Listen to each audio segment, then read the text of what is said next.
Scan now. Meet Sovi, your new AI study buddy. Calculus problems like this arctangent derivative look intimidating, but you can solve them in 60 seconds using the chain rule. Let us break it down now.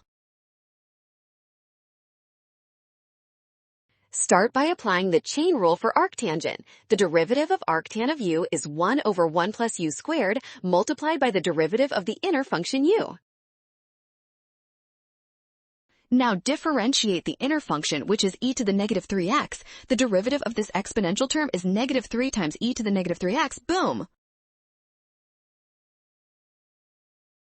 Finally, multiply these terms together. Squaring e to the negative 3x gives e to the negative 6x, which leads us directly to our correct final answer, option A. Nailed it! Scan the code. You can learn better with Sovi. Don't ignore the negative sign or wrong exponent. Always use chain rule and square inner.